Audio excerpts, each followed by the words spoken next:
for her statement.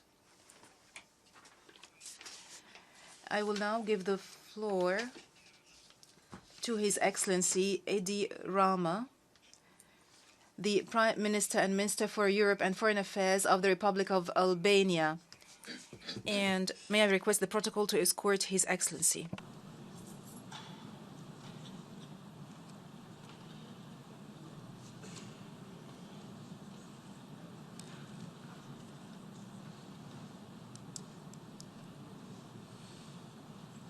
يسرني أن أرحب بمعالي السيد إيدي راما رئيس الوزراء ووزير شؤون.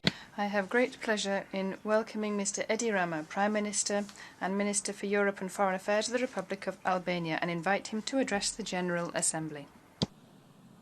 Mr. President, ladies and gentlemen, for more than 7 decades since this podium was raised to withstand the weight of the entire world's concerns, and about more than a half of a century since the gloomy histories of the Cold War, bright promises of democratic reconstruction in aftermath to the Berlin Wall,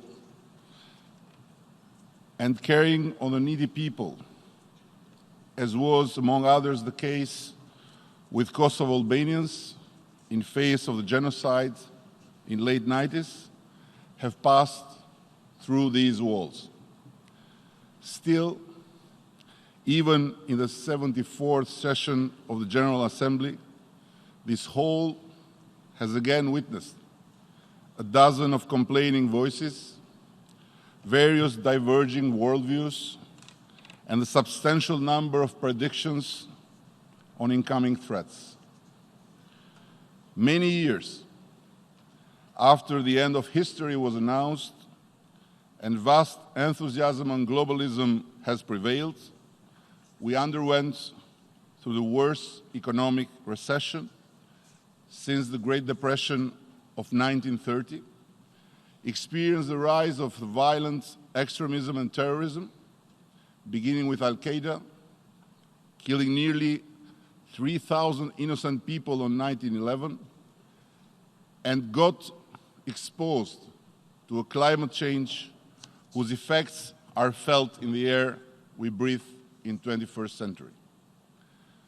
Globalism can be criticized or endorsed. After all, this does not matter. What matters is that it exists. Nationalism might sound an attractive alternative at times, and so it appears especially nowadays. But the range of issues we together face is essentially transnational. Willy-nilly, we find ourselves in a context where the distinction between national interests and global priorities is largely blurred, if not entirely dissolved. We do live in a world that, in parallel with increasing opportunities, new threats are emerging at horizon and new risks are appearing at fore. Even worse, a number of such threats and risks, despite how well vocalized, do not usually receive the proper response. We live under the ozone that is thickening and climate that is melting icebergs. While security mechanisms have been sophisticated and intelligence mechanisms were improved, illegal migration, radicalization, and extremism, organized crime and human smuggling has not challenged just our security environment, but also the quality of our democracy. This range of issues clearly requires the mobilization of national capacities, but also a much more efficient interaction in the transnational level. Mr. President, last Friday I had to interrupt my flight to New York while landing in Frankfurt because my country was struck by a powerful earthquake. The country has been severely damaged but thank God no life was lost. As these were not enough, just before the aftershocks had subsided, the country was conquered by a storm and torrential cycle of rain, which made the situation even more unbearable for the vulnerable people. Science has progressed a lot. Whether for good or bad, this goes well beyond this discussion, but not enough as to be able to predict the emergence of earthquakes in advance. However, if this is the case with earthquake, this is certainly not the case with the climate change, the deterioration of which can be dealt beforehand in a number of ways. Anyhow, no country on earth is sufficiently immune against hostilities of distorted nature, neither strong enough to cope with it. So I'm pleased to inform you that Albania has been working hard on achieving the United Nations global goals to reduce greenhouse gas emissions by 45% in the next decade and to net zero emissions by 2050 in accordance with Paris Agreement of 2016. In addition, we have adopted a strategy on climate change, mitigation action plan of greenhouse gas emissions, as well as a national plan for adaptation to climate change. This makes Albania the first and the only country in the Western Balkans to have a consolidated strategy on climate change. We have undertaken a number of many other initiatives to keep our sky blue and make the horizon of our future look greener. New energy efficiency standards in construction, a coming ban on non-degradable plastic bags, a moratorium on hunting and lodging, and a growing tree planting campaign are only part of our ambition to make Albania a leading example in the green agenda. This endeavor, in fact, also serves as a reminder that the climate action requires daily commitment. This is true of climate change, but it is certainly true when it comes to that other great concern we all share about the world today: security. There is a saying from a long-experienced army general, if I'm not mistaken, that there are two sorts of countries in the world: small countries and the countries that are not aware that at the end of the day they are still small. Albania might be a small country from a global perspective, but yet is aware of its global responsibility. Since the decade of NATO membership, regardless of the vast challenges it has faced, Albania has deployed its troops in Kosovo, Bosnia and Herzegovina, Latvia, Mali, and Afghanistan in order to leave a mark in a world that should be safer and anticipate the future that must be brighter. Only a few months ago, 2 Albanian soldiers who served in NATO's enhanced forward presence in Latvia lost their life in line while dismantling explosives. Albania proudly remembers them today in the world's largest gathering of all nations. Their martyrdom is a universal reminder of the noblest of causes: protection of freedom, security, and providing security to maintain freedom. Regardless of such tragic loss, which hurts deeply and left a void in our souls, Albania still expresses its deep willingness and its firm readiness to take up new responsibilities in Iraq in order to support its stabilization efforts. After the triumph on ISIL was declared, each of the nations gathered here shall be aware of the risks that come along with post-caliphate metamorphosis. That is, small terrorist groups that might seem to have finally disappeared, but still retain their capacity to launch brutal attacks. The size of the territory, neither its geographic location, does not prevent world's nations from carrying out the responsibilities they have and meeting obligations that are required. Albania is particularly concerned by Iran's destabilizing behavior in the Middle East, but also often disruptive activities in relation to the Iranian opposition community, who have generously been hosted in our country after having been subject to despicable massacres elsewhere. We had to react firmly in relation to a number of Iran's illicit activities against our national security interests, and we stand firm on the side of the countries that have been hurted by such activities, both on the sea and in their land. Despite the number of population, the size of territory, or geographic location, no country is too small to perform its global responsibilities. Albania will build upon such a multilateral experience by taking and increasing multilateral commitment. Next year, Albania will take the chairmanship of the OSCE with a special focus on protracted conflicts in and around Ukraine, Nagorno-Karabakh, Transnistria, to mention but few cases. Albania will also devote a special attention to fight against any form of discrimination, anti-Semitism and Islamophobia first and foremost, by relying on its example of interreligious tolerance, as well as strengthening the role of the women in peace-building activities by reflecting the feminist spirit of the nation.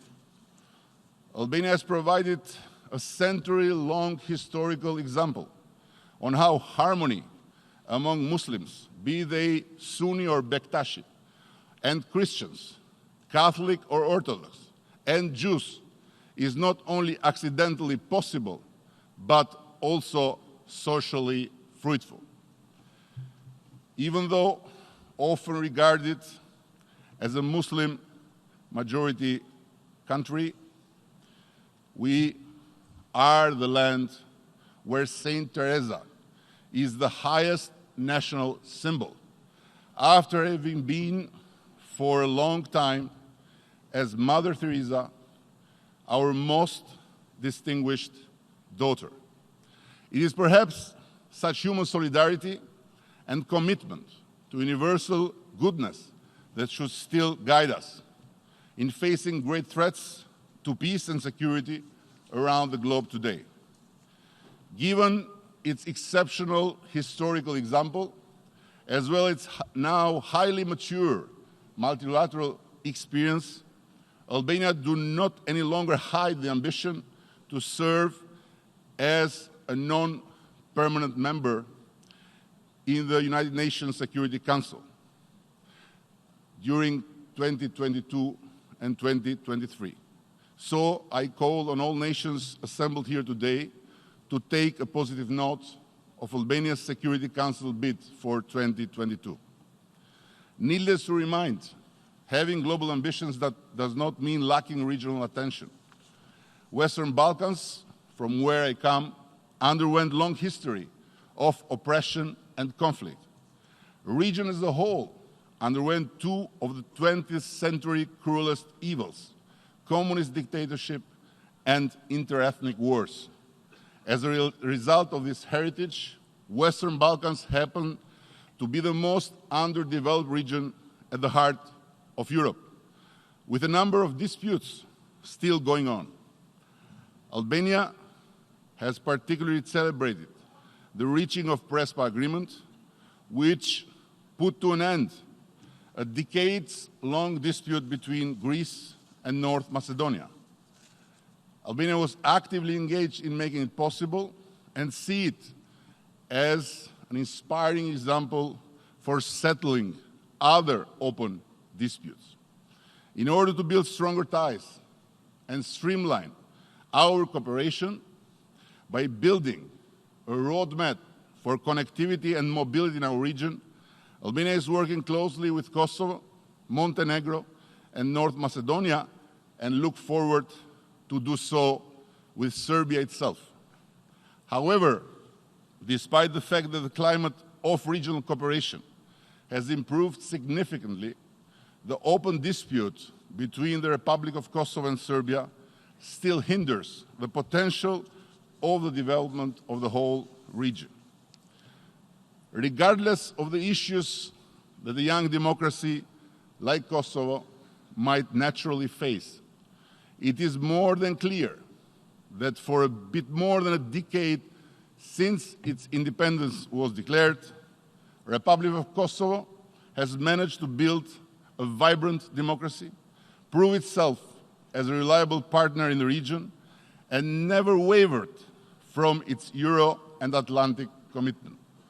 The time has come that all countries of this assembly, especially and firstly our Serbian friends, recognize the independence of Kosovo, to do justice to history and to acknowledge reality as the only reliable base to build a common, better future.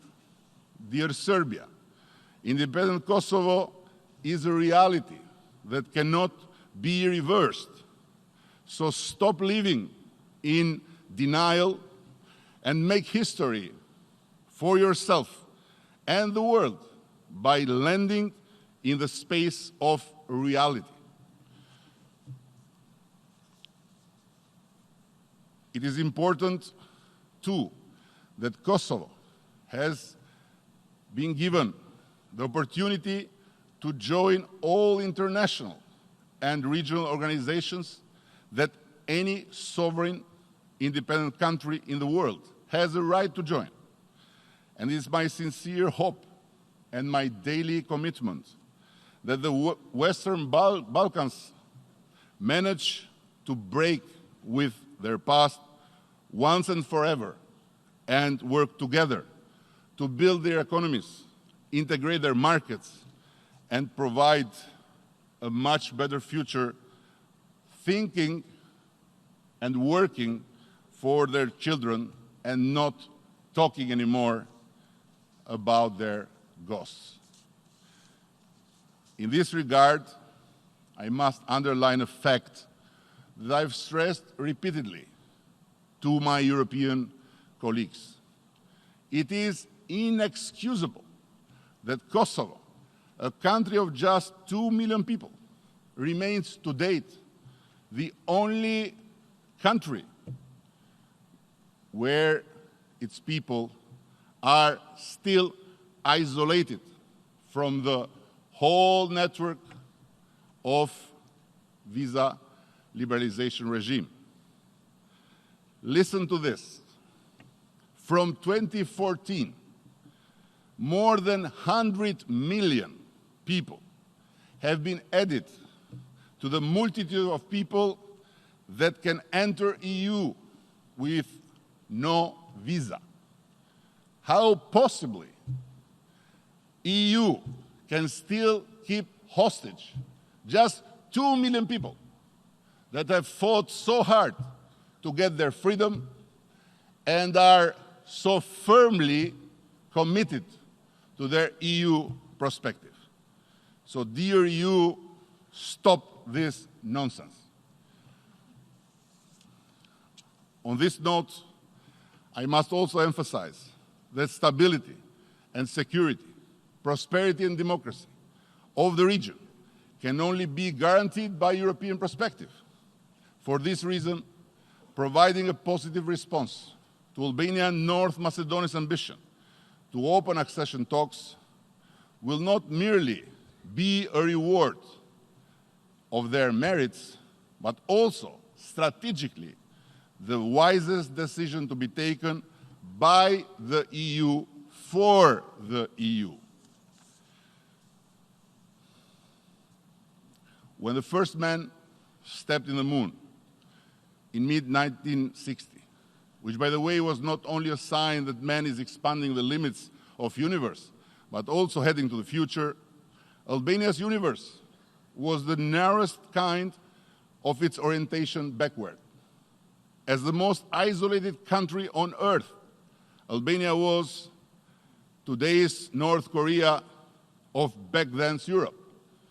While the heritage of the past still affects the dynamics of the country in multiple ways, Albania today joins world's nations in the attempt to build a brighter future by performing its institutional tasks in accordance with the 2030 Agenda.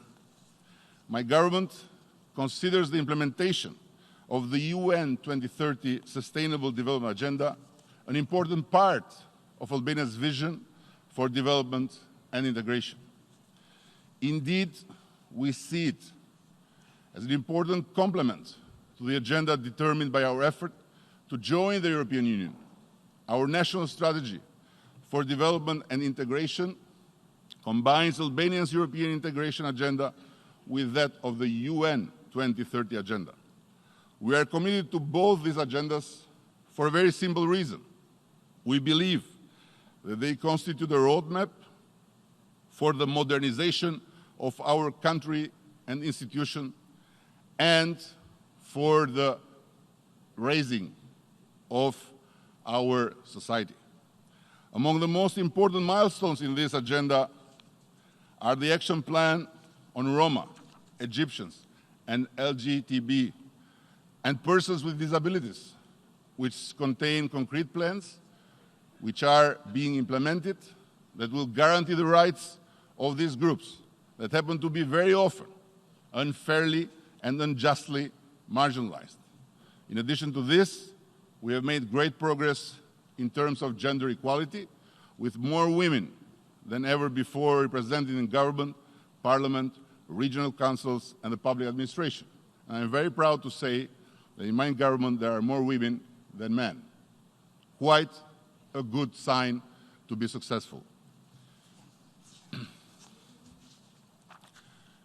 In his memorable visit in Tirana in 2014, Pope Francis advised the youth of Albania to fly higher and higher and higher, but never forget their nest. While this sounds almost divine advice, it is also absolutely a realistic demand, not only for Albania, but apparently for the entire region. We are pursuing special programs to enable our diaspora anchor their future with their country of origin in the context of our broader ambition to convert the phenomena of brain drain in the process of brain circulation. Still, there is another element that I would not go without mentioning.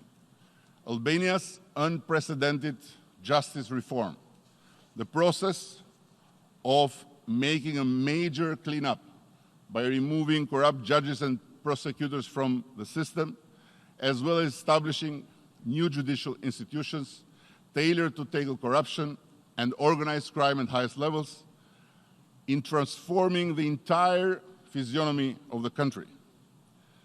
The corruption in the judiciary for decades did not only prevent justice from taking place, but became also an impediment to make justice be the rule of our daily existence as a society.